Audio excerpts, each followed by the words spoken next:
What's new? Got anything for the afternoon edition? No, nothing new. Tell a king his nemesis is out here. Now, Miss Logan, maybe you'd better drop back a little later. Cap Street's tied up on a very important case. That's all right. An important case, huh? So the boys get a fast call. Put in a wreck the car, and when they get down there, it's just another family quarrel. Hello, Bill.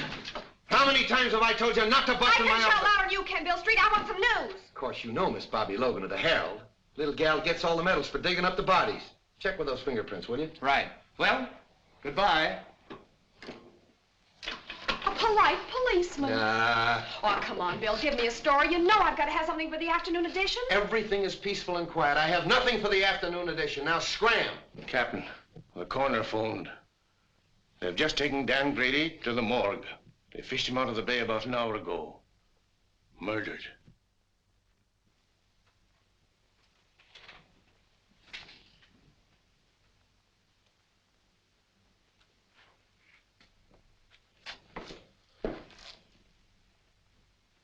Oh, he's going to take this pretty hard, Mike. Sure. Him and Dan were just like brothers.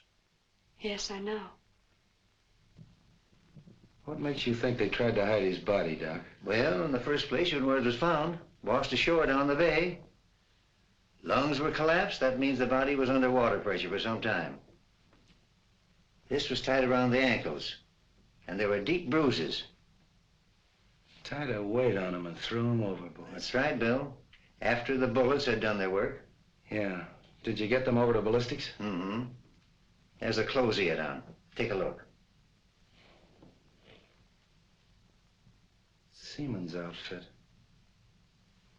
Andy, check these clothes and see if you can find out where he bought them.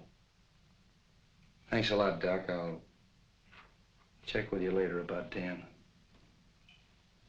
Bye, Bill. This hits the whole department with a jolt, Bill. Hit me a little harder than the rest. Dan and I were together as kids. Took our training together. Pounded the same beat. Yes, I know. You say he was on a smuggling detail. Yes. That ought to lead us to something. Nothing unless he was following a hot trail. You know Grady. He always preferred to work lone wolf on a case. Well, it's in my department now, Chief. It's homicide. Yes, and you have command of every resource of the department. I may need it. Because I'm going to find out who killed Grady if it's the last thing I do. I know you will, Bill. And good luck. Thanks.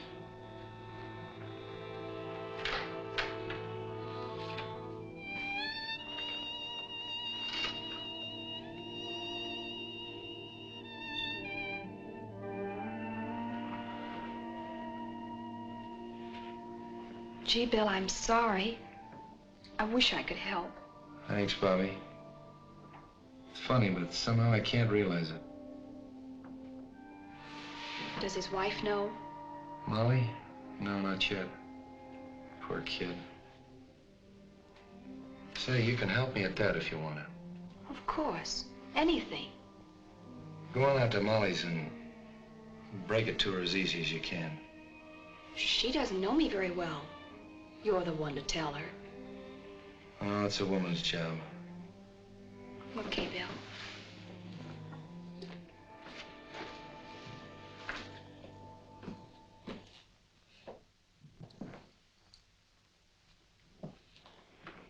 I came just as soon as I heard the news. Am I glad, Wong? I sure can use you. Unfortunately, I can't call you in on this case officially. I'm more or less doing it on my own. I'll do everything I can to help. Dan Grady was my friend, too. Thanks. You know what it means to me. Well, not too fast with your thanks. You know, the only reason I've been useful in the past was because in each case the Orient was involved. Well, Dan Grady was assigned to the smuggling detail. And smuggling in San Francisco means the Orient. Let's have a look at his office. Good. Wife and kid.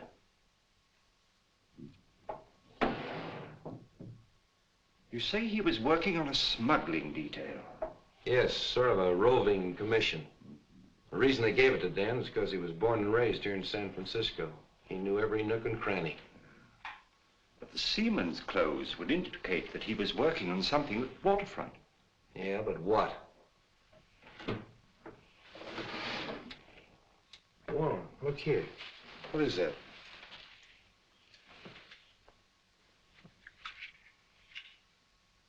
Why, that's a rare piece of emerald jade, as fine a specimen as I've ever seen.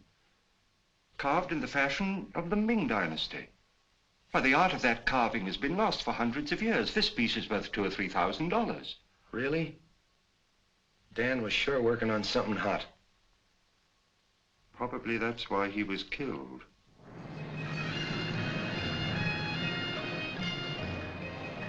Yes, I have seen many similar in the past 3 months. From the captured provinces. Even so, from the ruined temple of Lao Tzu, is it not so? Torn from their settings by alien hands. Even young China would not use such methods to win its wars. Where did you obtain this? It was in the drawer of the desk of the policeman who was killed. A policeman? A good man. Can you help me?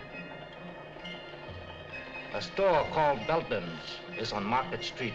There, a wise man could become more wise.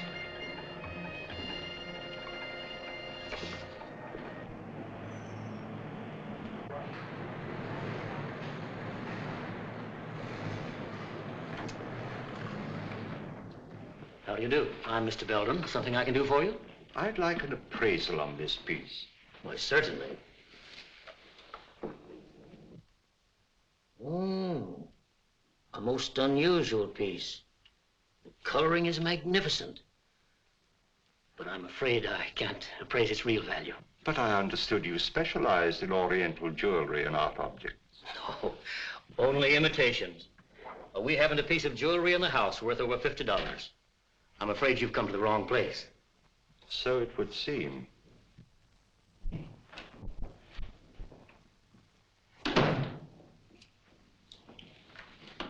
Morning, Dan.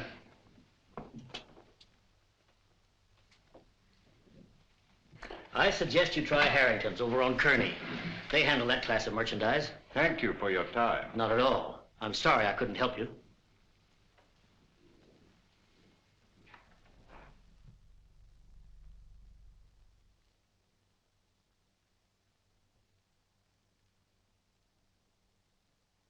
Yeah, Chief, that's the guy, all right. I'd know that face any place.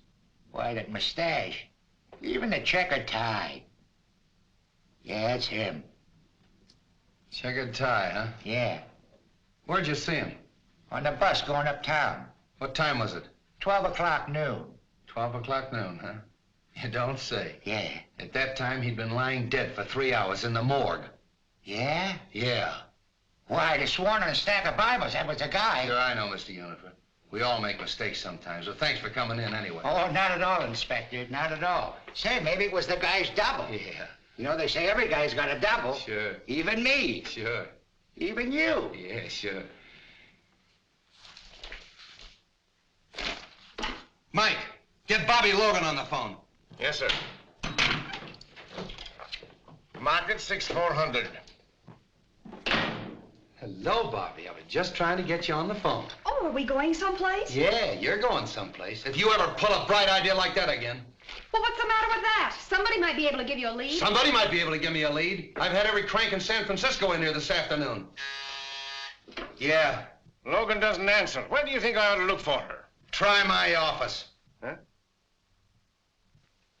Every one of them has seen Dan Grady in 5 different sections of the city at the same time. Well, but he... But nothing. Did you see that guy that just went out of here? Yes. He was on the bus today at noon with Dan. Well, that's silly. Of course it's silly. But I've had to talk to those goofs. That's what your idea's done. Wasted my whole afternoon. Yeah, Mike. A gentleman out here says he saw Detective Grady. What? Miss Logan will interview him. Well, did you hear it? Just faintly. Go on, he's your witness.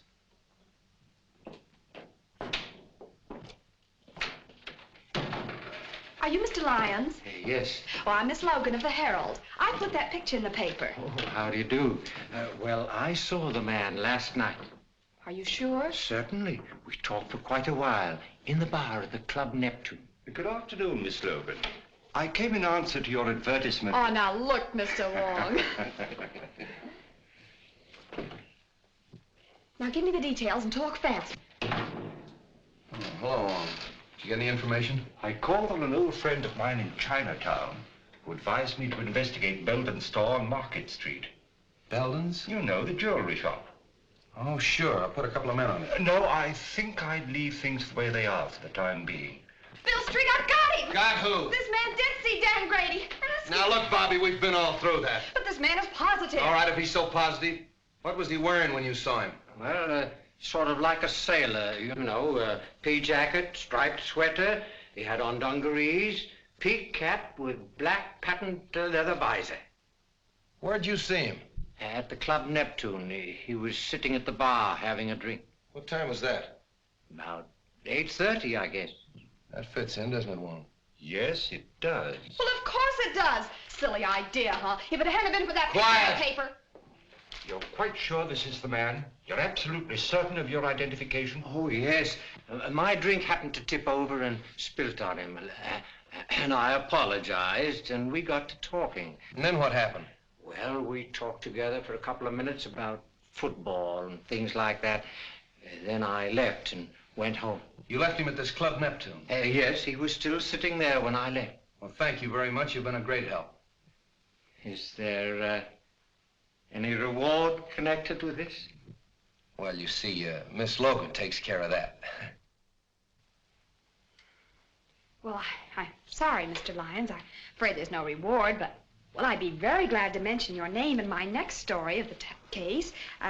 Did you say your first name was Homer? Yes, Homer. L-Y-O-N-S. Thank you. Too bad you haven't got a picture. Oh, I have. I brought one along just in case. Oh, thank you very much, Mr. Lyons. Thank you. Good day. Well, Bill Street, do I get an apology or don't I? Sure, I'm gonna get the mayor to give you a key to the city. Terrific.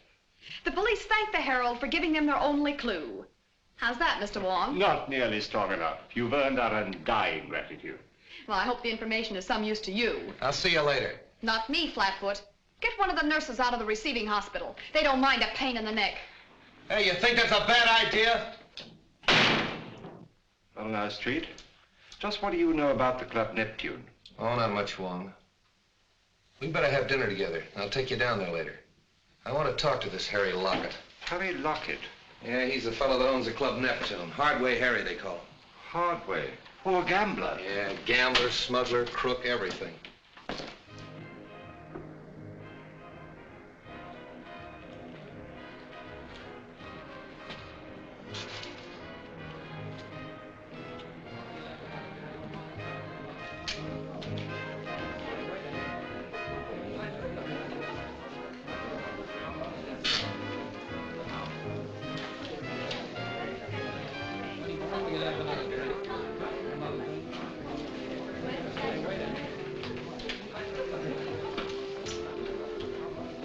Anything new?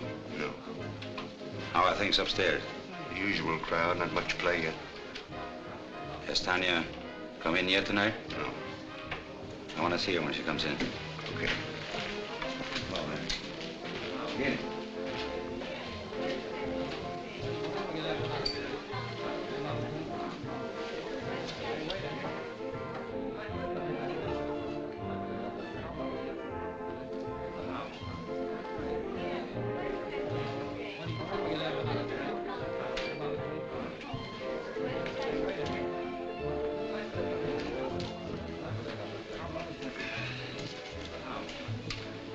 Two dry martinis, huh?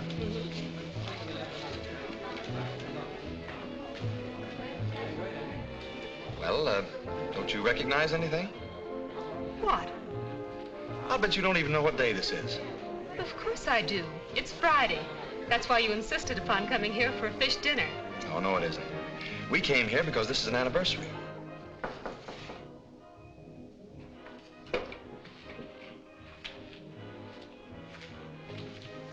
Who is it? Tanya's here, but she's got young Belden with her. Huh. She's starting that over again, eh? Bring her in here. Okay. Listen, Tanya, I've been lying awake nights planning our future together. I realize that I haven't much to offer you, but I'll try awfully hard to make you happy.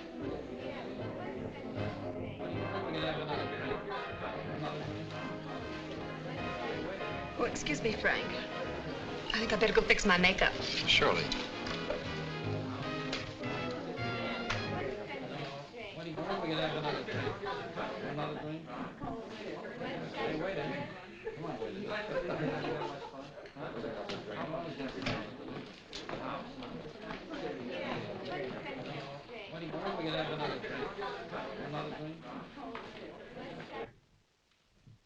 What do you want?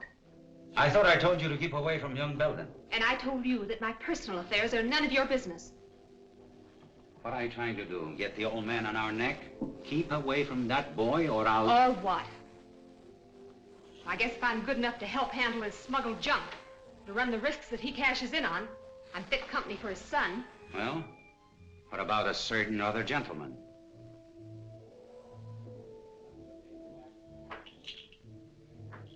Frank Belden wants to marry me.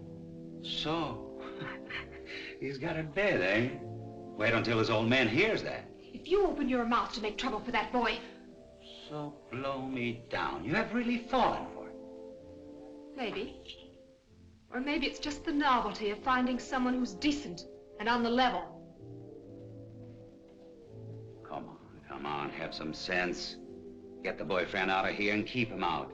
We're not in any spot to invite trouble, girlie.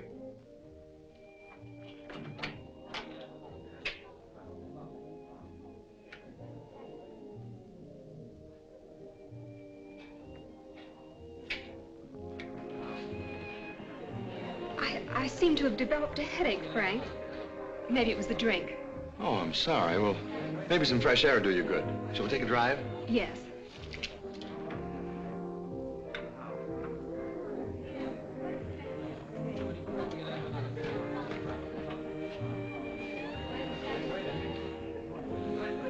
Hello, everybody.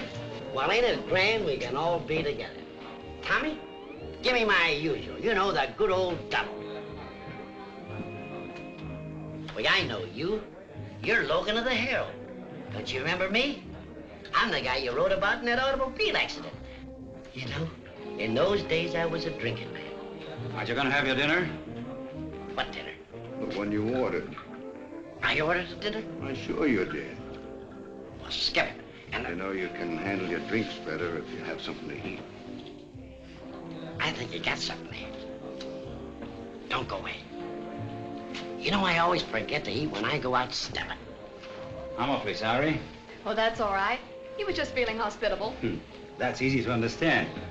The Club Neptune feels the same way, Miss Logan. Gee whiz, I'm famous. Who wouldn't recognize that pretty face of yours if they read the hell? I'm Harry Lockett. I'm very glad to meet you.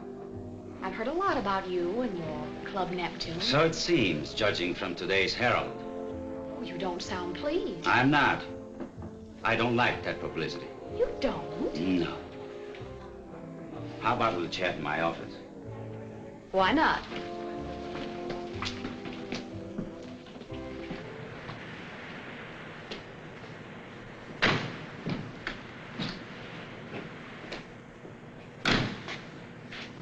I think I'll take a look round the back. All right, I'll see you inside.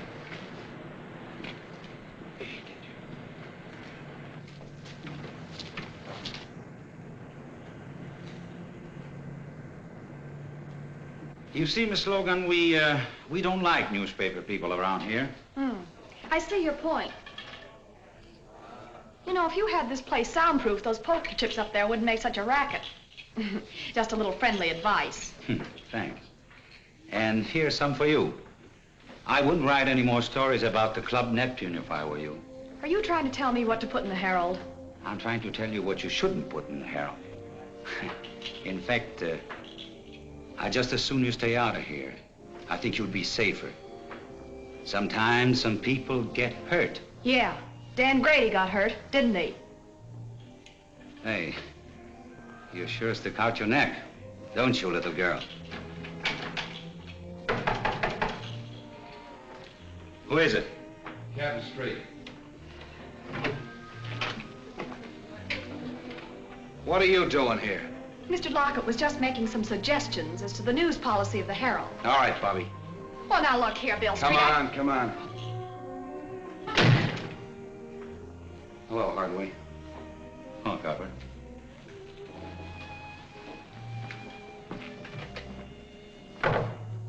Have a drink?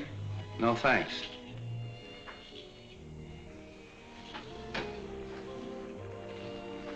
What's on your mind, Street? I suppose you read about Dan Grady. Oh, yes. That's too bad. I don't think I knew him. I thought everybody on the waterfront knew Grady. He was on the smuggling detail. It's funny you didn't run into him. I resent that, Street. I resent what happened to Dan Grady. Quit stalling, Hardway. He was in this place last night at 8:30 at your bar. Well, maybe he was. So about a lot of other people. We had a big night last night. And nobody saw Dan Grady. None of my boys did, because as soon as I saw the papers, I asked all of them. You can talk to them yourself. Maybe I will.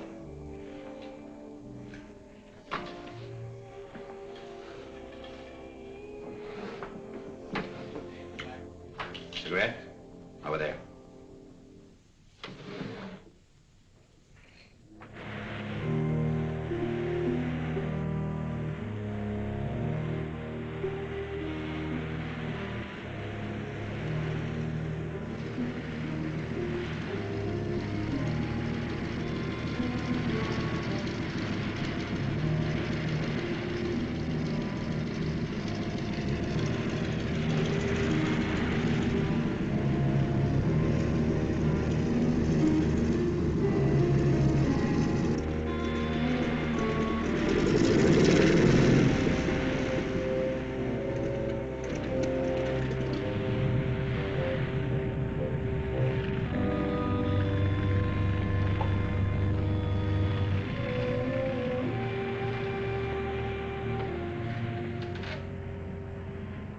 I don't pay any attention to me if I seem a little tough, Harry. Dan happened to be a pal of mine. His body washed up on the beach this morning. Been in the water for 12 hours.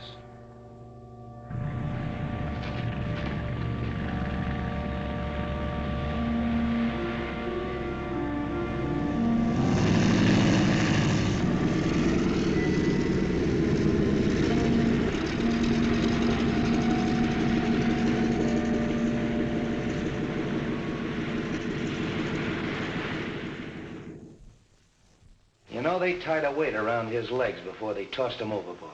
He didn't have a chance. It's kind of a tough way to go, isn't it?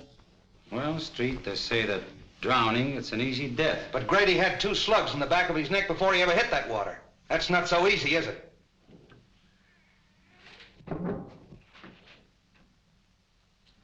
Well, Street, if there is anything I can do for you... Open that door. Open that door.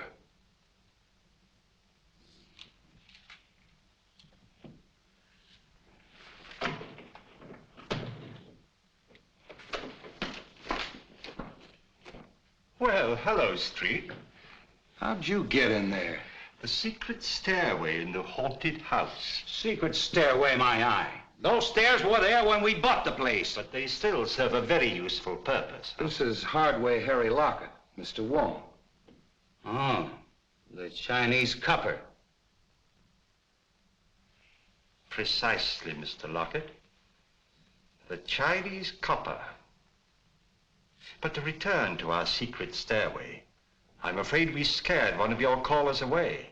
Evidently, he didn't care to meet my friend, Captain Street. Seafood is our specialty, Mr. Wong. That was probably Cap from the fishing barge. He saw I was busy and beat it. That very adequately describes his exit. He comes in that way because he doesn't like to go through the cafe. Close to the... Slightly fishy, Mr. Lockett. Very fishy. Now get this, Hardway. If I find out that anything happened to Grady in this place, I'm going to tear it apart. If you ever do, I'll help you. Come on, Wong. Goodbye, Mr. Lockett. Goodbye, Mr. Wong. Oh, sorry. Didn't know you were busy. He's not. Because we're just leaving. I beg your pardon, but we've met before, haven't we, Miss Serova's the name, but we haven't met. I'm so sorry. Oh, now I know what prompted my mistake. I saw you sitting outside in a car with young Mr. Belden. What was he doing here? We had dinner here. Do you mind? Excuse the boys, Miss Serova, but it's their business to be curious. This is Mr. Wong, the famous detective. And this is Captain Street of the San Francisco Police. Your head waiter says you found my compact. Yes, it's my desk. I'll get it for you. Drop in any time, boys. It'll be your turn to drop in on us the next time.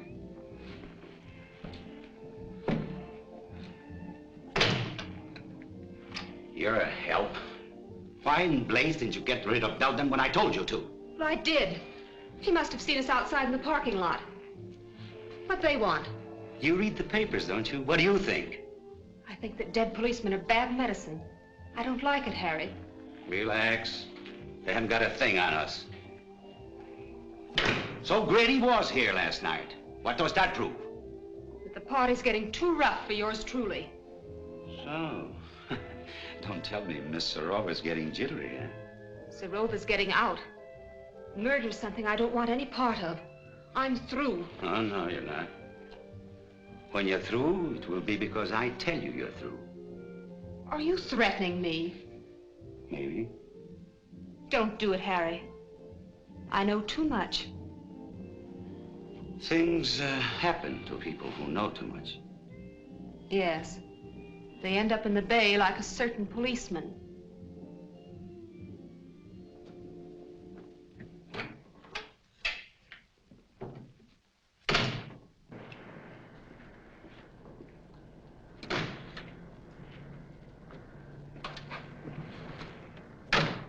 That seafood gag of Hardway's was a hot one. And the young lady who lost her compact. More seafood, eh, Street? I'll say. Well, what's her name? I thought I told you to scram. You're always telling me to scram. Well, you're not gonna ride in a police car. Okay, let me out and I'll put on my roller skates. Oh. I tell you, I don't like the setup. I don't like any part of it. When a dead copper spells trouble, and if this girl starts to talk... Yeah. Yeah, I think so, too. But this idea of mine is something entirely new in radio, Mr. Forbes. Nevertheless, I'm a guest continuing the program. But Forbes, Belden's has had a radio program for years, and it's been excellent advertising. Not excellent enough to keep you out of the receivership. I represent the creditors, and I cannot approve the expenditure. But, Mr. Forbes, I'm sure this new idea of mine will create a lot of interest. That means customers for Belden's. I can only judge by past performance, Mr. Griswold. Results have not warranted the expense. They all here? Yes. Oh, but, Mr. Forbes, this is a novelty, a complete one-act play in which I enact all the roles, male and female. You see, Mr. Forbes, impersonation is my forte. I think persistence is your forte. Well, I tell you, this is the type of program that's bound to create comment. Why not give it a chance? Just glance through this and you'll get the idea. After the commercial, the music fades out and you hear footsteps and a knock. Now, read from there on.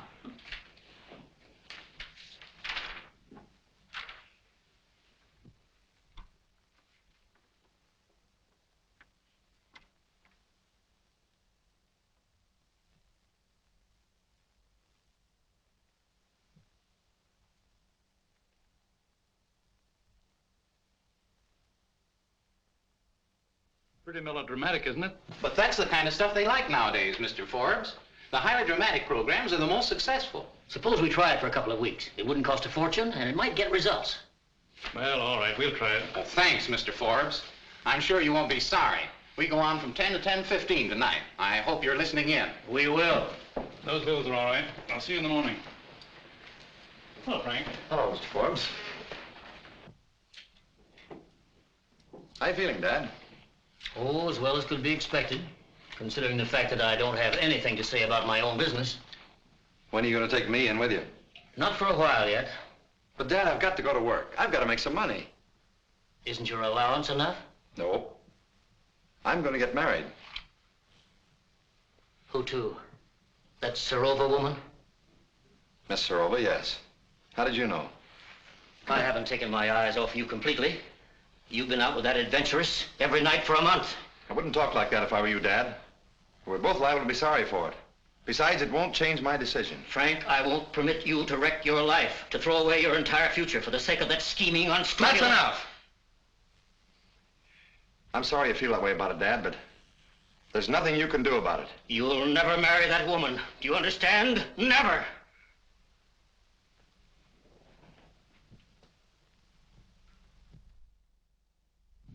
Morning, Sophie. Everything shipshape? No sign of the police, if that's what you mean. Oh, why, Sophie, that's the farthest thing from my mind. Bring me the checks from last night, eh? Okay.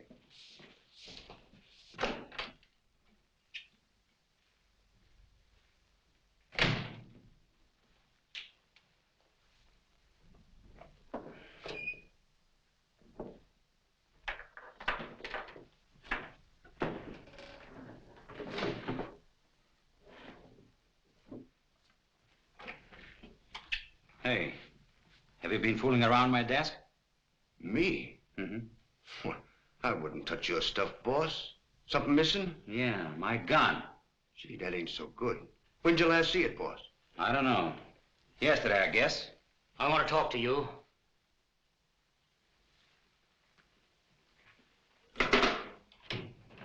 Say, what are you thinking of coming down here after what's happened? I told you I'd get the stuff to you as soon as it was safe or kept to bring it in. That isn't why I'm here. I want to know what that Serova woman is doing running around with my son. Well, I did my best. You know, after all, it's not such a bad idea, sort of a close corporation. Are you mad? My boy has no part in all this. I went into it because it was the only hope I had of saving my business, of meeting my obligations, but not to the extent of wrecking his life, and that's what this marriage would mean. That's your problem. Right now, I have more important things to do than nurse a lovesick pup. If you value your neck, you'll do something about it. I'm warning you, Lockett. Before I see this happen to my son, I'll blast everything wide open. Including yourself? Including myself. Uh-huh. I see you. You like the idea of a few months on Alcatraz? I'll stop at nothing.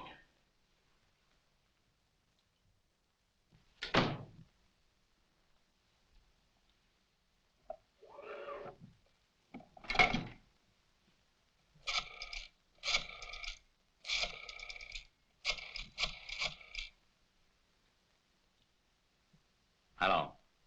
Hello, Tanya. This is Harry. I want to apologize the way I talked to you last night.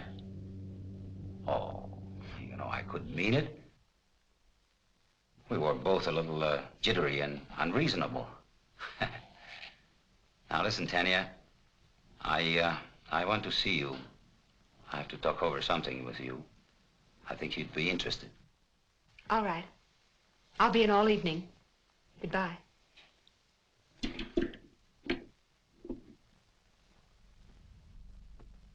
Hope I didn't keep you waiting, Fancy. Oh, that's all right, sir. Don't mention it.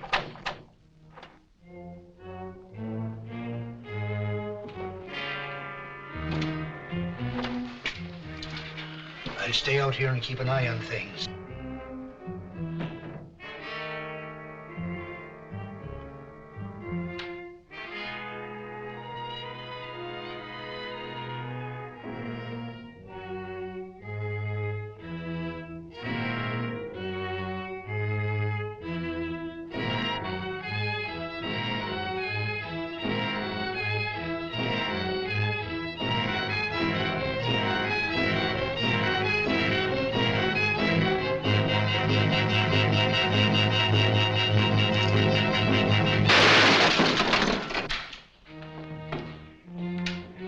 Mr. Wong! Mr. Wong! It's all right, Clancy. He missed me. Oh, I'm glad of that. Who was it, sir? I haven't the least idea, but the shot came from there. Well, we'll find out who that is.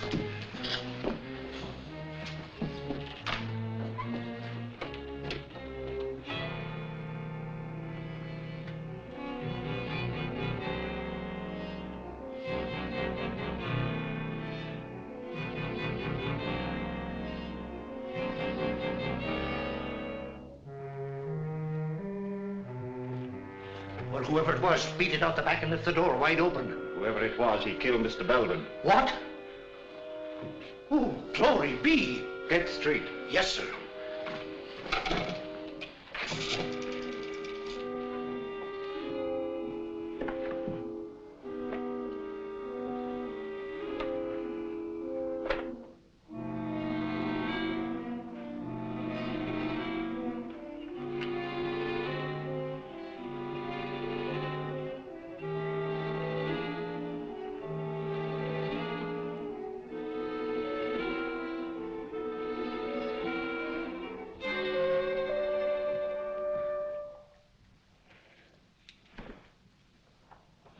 This case has got a million angles.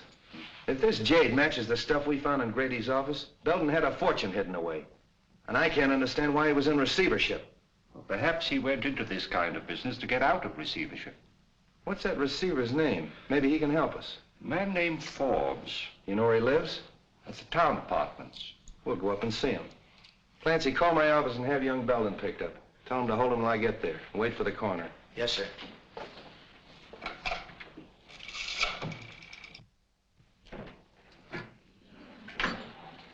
Good evening, gentlemen. We want to see Mr. Forbes, John T. Forbes. Who's calling? Captain Street of the police department. Ring 22, please. Captain Street of the police department to see Mr. Forbes. Yes, sir. Go right up, Captain Street. That's number 22. Captain Street? What on earth can he want?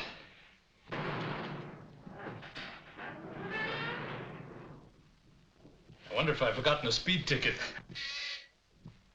Excuse me. Pray to take my hand, will you? Okay, but it's 10 o'clock and I'll have to meet Elsie. Probably won't be very long.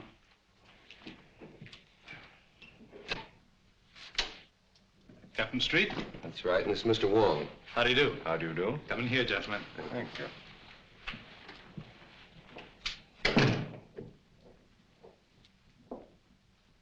I'm afraid we interrupted your game, Mr. Forbes. Oh, that's all right. Sit down, gentlemen. I've heard a great deal about you at one time or another, Mr. Wong. I'm certainly glad to meet you. Thank you. Well, now, gentlemen, what can I do for you? Might as well come to the point, Mr. Forbes. Frank Belden Sr. of the firm for which you're receiver was found dead a half an hour ago in his store. What? Poor old Frank. I had no idea he felt so desperately about it. Of course, I knew his financial affairs were in bad shape. It was not suicide, Mr. Forbes. He was murdered. Well, this certainly knocks me out. I've got to have a drink. How about you, gentlemen? Thank you, no. Well, thanks. Murdered? Who found him? Give me more of the details. Mr. Wong found the body. Wong? Were you in the store? I was making an investigation of Belden's stock. I found this piece of jade, worth at least $2,000 or $3,000. And there are several more pieces, too, just as valuable. I thought they carried only cheap costume jewelry. Could he have been concealing any valuable assets from me? That's exactly what we wanted to find out. I'd like to go down to the store and make a complete examination of their stock. Will that be all right? I think it's a good idea.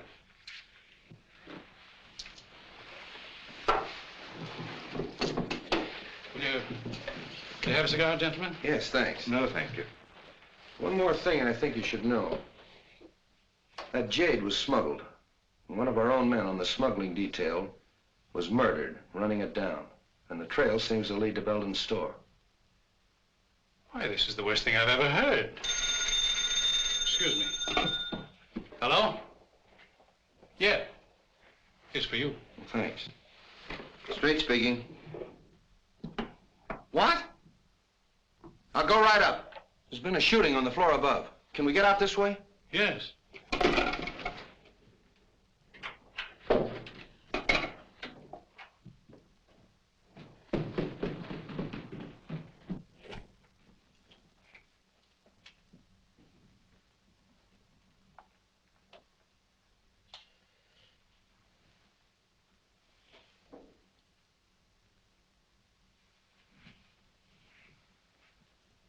That's that Serova girl.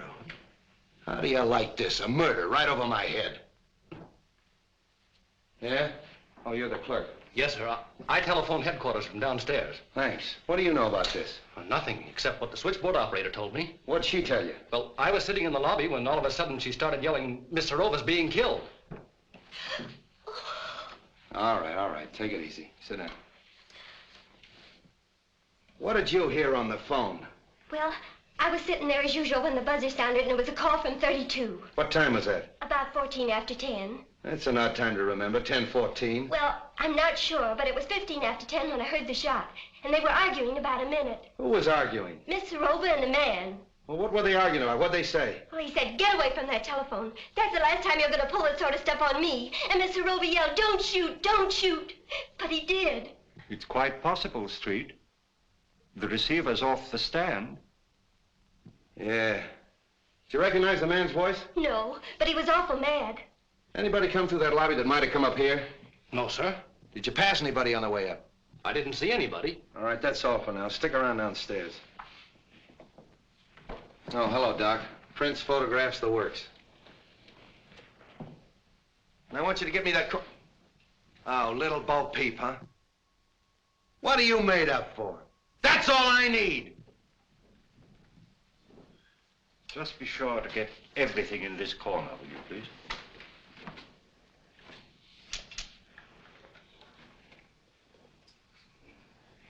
Hello, Ballard.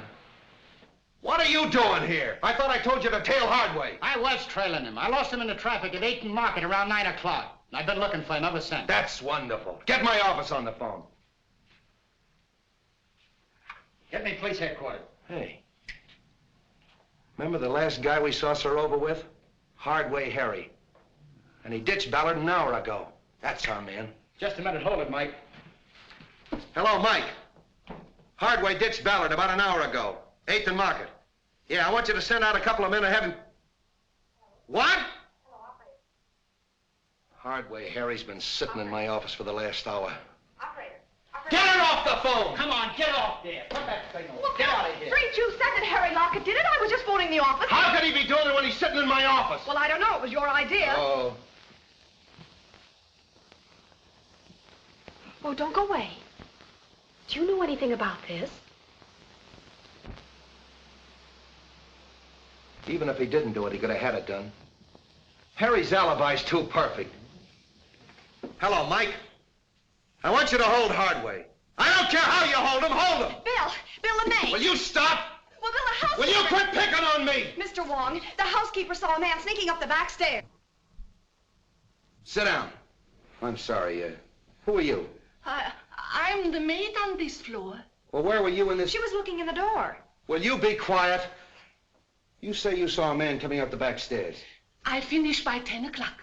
I was going down the back stairs when he came in. Who came in? The young man. What young man? Mr. Belden. Belden Jr. He was in the habit of using the back stairs? Sometimes. Then he had his own key? Yes, sir. That settles it. Ballard, pick up young Belden. Good idea. That's all for now, thanks.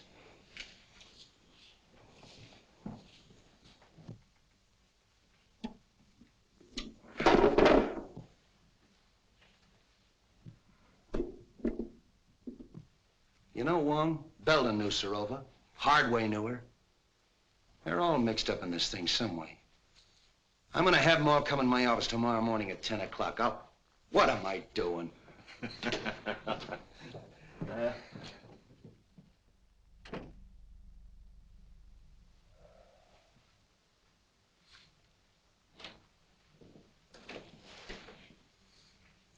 Sit down, Hardway. See who's out there, Jim. Well, how'd you do? Not bad. Have pretty good breakfast, you fellows, you know. Thanks for the cigarettes. Oh, we always take care of our guests. Who's out there? Nucci and Cap Anderson. All right, Jim. Couple of friends of yours. What were you doing here last night? Well, I caught one of your boys following me, and I figured he wanted to make sure where I was. So when he lost me about 9 o'clock, I decided I better check in. So you'd have an alibi because you knew Tanya Serova was going to be killed last night. What? Yeah, murdered last night. Oh, coming in here wasn't such a bad idea, was it? What time did you get here? 9:29 on the dot. Oh, got it figured down to the minute, huh? Yeah, you can check with the sergeant. I know. So? Hello, Wong. Oh, Mr. Wong, the Chinese copper. Look here, Street, you haven't got a thing on me. I knew Serova, sure. She used to come to my place very often, but so do a lot of other people. Including young Belden. Yes, with Serova, yes. So what? How well did you know young Belden? Casually. How well did you know his father? Just an acquaintance. When was the last time you saw him? I saw him in my office yesterday. He came to pay his son's bar bill. And you had a little quarrel. Then you followed him down to his jewelry store and shot him. Old man Belden shot? Yeah. That's too bad. Yeah, it is too bad. He got it the same way Grady got it, in the back of the neck. What's your alibi for that? I was being trailed by one of your coppers, by good luck. Why? Man named Forbes is out here. He said you sent for him. All right, send him in. Wait outside, Hardway.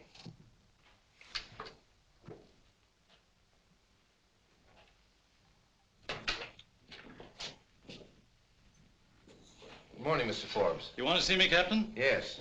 You know Mr. Wong. Oh, yes. How are you, Mr. Wong? Forbes. We were kind of interrupted last night, and I'd kind of like to find out what you know about young Belden. Well, I'm afraid I can't tell you very much. Most of my dealing has been with his father. Well, what sort of a kid is he? Well, he's always struck me as being a rather nice sort of a chap. Quiet, well brought up, and... So you don't think for a minute that he had anything to do with his father's murder? Maybe. I do know he's mixed up in Serova's death. Oh, I can't believe that, Captain. Why, it isn't possible. I'm afraid you're wrong. There's Belden, Captain. Picked him up in a quick lunch joint, having coffee. All right, sit down. Have you met Mr. Wong? Perhaps you met him last night. Oh, I've never met Mr. Wong. How do you do? We've been looking for you all night. Where were you? I don't know why the police should be interested in my movements. What's this all about? What were you doing in Tanya Serova's apartment last night? Oh, we know you were there. The maid saw you sneaking up the back way. If I were you, I'd tell the captain all he wants to know. Well, I don't know what this is all about, Frank, but you're welcome to my legal advice if I can be of any assistance to you. For his father's sake, I feel that I ought to do everything I can to protect him. All right. But I still want to know what you were doing in Tanya Serova's apartment last night at 10 o'clock. Were you there, Frank? Yes, I was there, but I didn't kill her. She was dead when I found her. Don't give me that. Well, you don't know what you're saying, Frank. I demand that this boy be advised of his constitutional rights. I'll take care of his constitutional rights. This is a murder investigation. Tanya Serova was killed last night at 10:15. Just 15 minutes after this young man was seen going in her apartment. That's not true. It's not true, I tell you. She was dead when I found her. Are you sure of the time, Street? Your own switchboard operator heard the argument and the report. The phone street in your study, you remember? Yes, that's right. All right, Belden, alibi out of that. Come clean. Why'd you kill her? I didn't, I tell you. I love Tanya. Why would I want to kill her? I'll tell you why. Because you were jealous. You thought she was double-crossing you, and you went up to her apartment and you quarreled, and then you killed her. That's a lie. Every word of it's a lie. So you found your sweetheart murdered, and what did you do? You ran out and hid. Why didn't you call the police? I don't know. I was half crazy. Now, see here, Street, this boy is no condition for questioning. I'll say he isn't, because he doesn't know the answers. Gentlemen, I suggest that we all calm down. Allow young Mr. Belden to tell us what happened in his own way. All right. I'm listening. Now, supposing we go back just a little way, shall we? When did you last see Tanya Serova alive? When she promised to marry me, yesterday afternoon late. And where was that? In her apartment. I was going to take her to dinner, see, but she said she didn't feel well, so I went out and got a bite, and then I drove around a little while. Yes, and then? Well, on the way home, I saw a light in the apartment, and I went up to tell her good night. Are you in the habit of using the back way? Yeah, I had a key. See, sometimes Tanya wasn't in, and I'd go in and wait for her. Yeah, well, she was in last night. Did you use the key then? No. No, that's funny. I remember that the door was open. Hmm? What else do you remember? Yes, Belden, go on. Well, I went in and called her, but there was no answer, so I went in the living room, and on the floor I saw her over by the window. Near the telephone? I don't know. I didn't see anything but Tanya. Was there anything else in the room that was unusual, that attracted your attention? Anything at all? Yes, I remember the radio was on. No, don't kid me. The radio wasn't playing when I got there. If you didn't leave that apartment till before 10:15, where'd you go? I don't know. I drove around. I don't know where I went. I drove all night. What? Captain, a fellow out here named Griswold says he's got to see you. Who's Griswold? What does he want? What does he do? What do you want to see him about? Well, I got to talk to him. I'm from radio station LMAB. He's from a radio station, LMAB. I don't know anybody from a radio station. Tell him to wait. And he says you got to wait.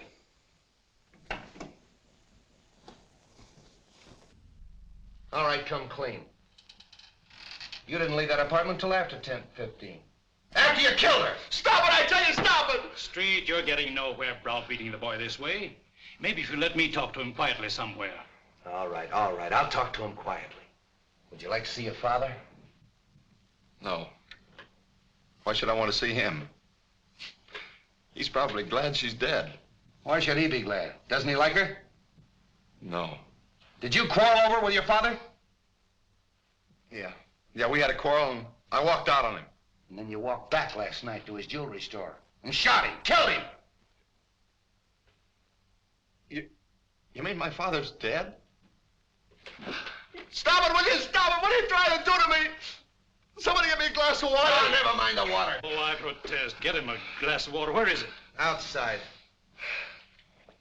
Something wrong, Captain? Yeah, give me that brandy.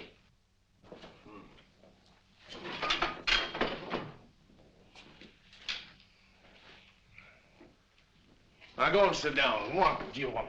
Come on, what is this? Say, what am I supposed to do? Spend the weekend here? He'll get you.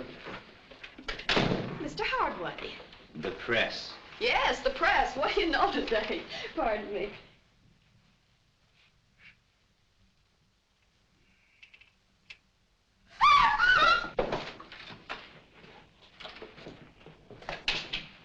What's the matter?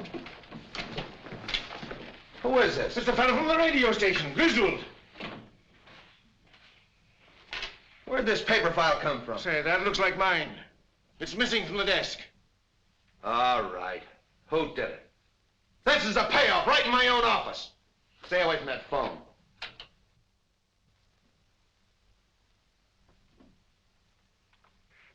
Start talking, Hardway. What, again?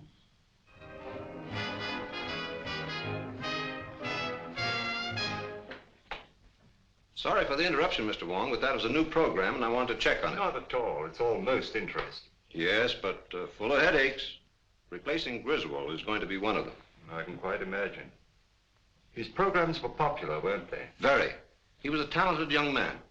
Wrote most of the sketches and played all the parts in them. He played female roles as well?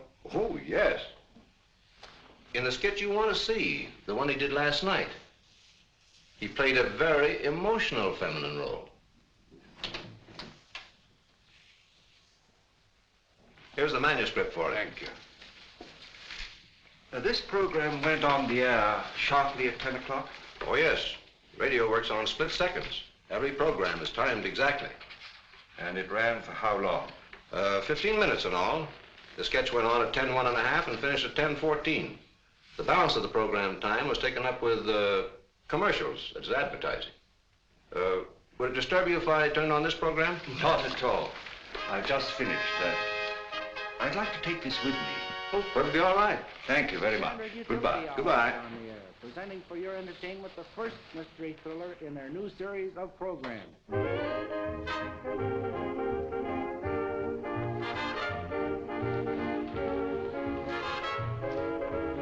How do you do, sir? Can I help you? Yes. Is this the new remote control radio? Why, yes, and a very fine instrument, too. I wonder if you'd be kind enough to give me a demonstration. I'd be glad to. Won't you sit down? Thank you. Now, this is the remote control box. Looks like the dial on an automatic telephone. And works very much on the same principle. You see, it's not attached in any way to the demonstration radio. However, being in any part of the house and desiring to change the program, we simply switch the dials and the radio automatically switches. I'll show you. California, fair, Tuesday and Wednesday. Moderate temperature, light to moderate northerly wind off coast. At just what distance would that still be effective? Guaranteed up to 200 feet. Tuesday and Wednesday. Rains extreme northwest. And you can shut the radio off in the same way? Oh, yes. Just press down on this right here. Coming suddenly and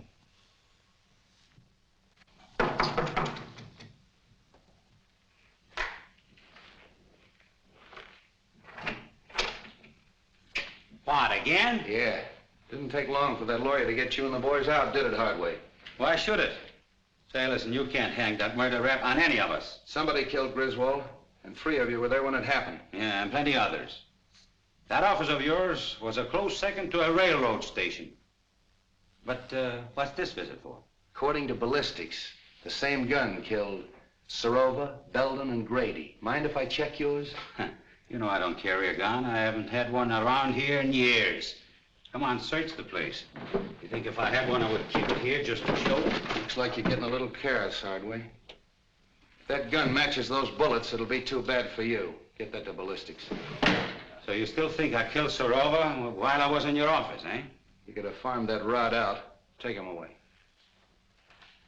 You're making a mistake, Street. Murder is not my racket. Maybe. We'll wait and see what that ballistic report says.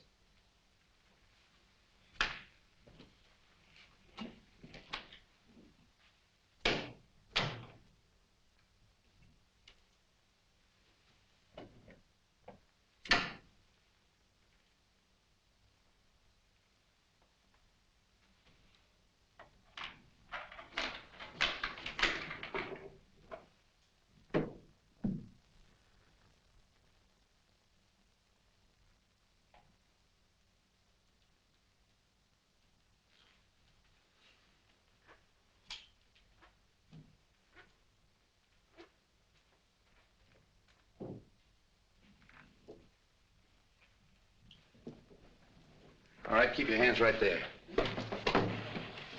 Turn around. Oh, Cap Anderson, huh?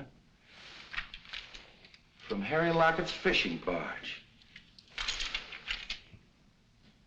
So this is the seafood you supply this place with, huh? Same stuff that Wong found at Belden's. Now I know how it comes in and how you get rid of it. You better figure on spending quite some time ashore this trip, Cap. You can't beat this rap so easy. Out that door.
This is Mr. Wong, Bessie. I'll be experimenting with the phone for a little while, so pay no attention if it rings.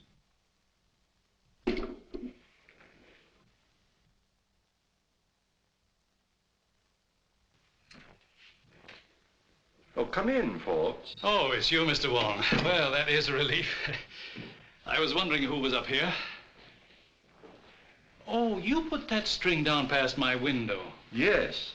When I found the receiver off the stand last night, I had an idea that the switchboard operator was intended to overhear what she heard. I don't follow you.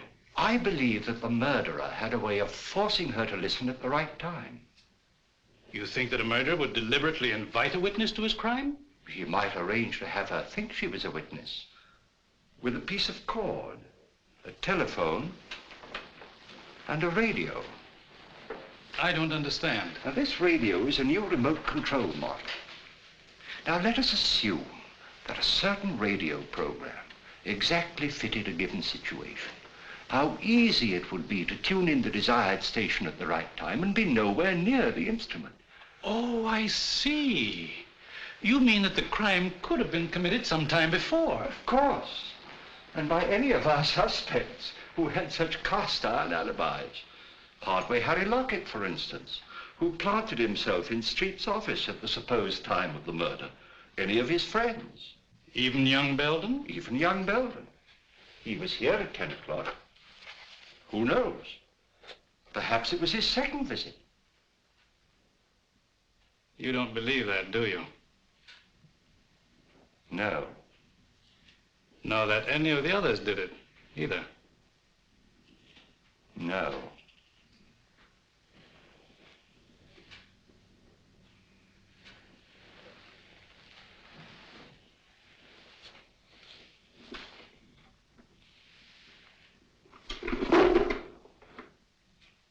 Is that what you were looking for, Mr. Wong?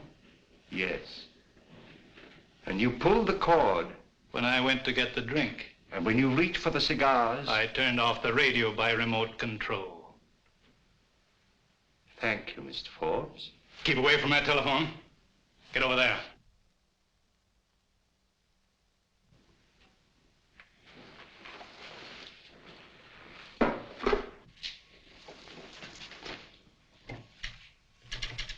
Operator. Oh, hello, Captain. Hello, is Mr. Forbes in? I'll see for you. Operator. Mr. Forbes doesn't answer. All right, thanks. Why don't you answer that call? Well, that's Mr. Wong. He told me not to pay no attention to it. Mr. Wong? Yeah, he's up in Miss Serova's apartment playing with the telephone. Well, I hope he's having a good time. I'll drop up and see him. Playing with a telephone.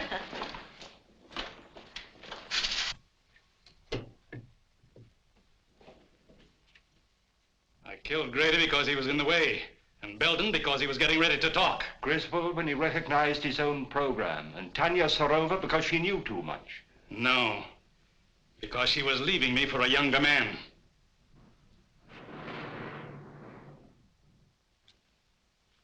It's you who knows too much. Wong, this is Street. Just a moment, Street.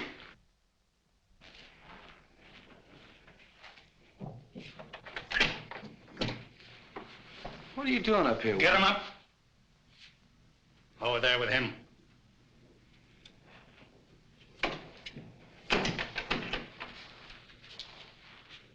Well, the two of you.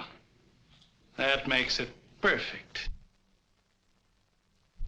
I suppose you'd like to have us turn around so you could give it to us in the back like you gave it to Grady. Drop that gun. Drop it, I say. Nice work, kid. Oh. Take him, Wong. Oh, Bobbie. Bobbie. Honey. Bobbie. Yes? Oh, it's all right, Bessie. The experiment's over. You might give me the Herald, will you? Herald? You have a star reporter on your staff, a Miss Roberta Logan. She has just been instrumental in the capture of John Forbes, confessed murderer in the Dan Grady Serova case. Oh, yes, this is a scoop.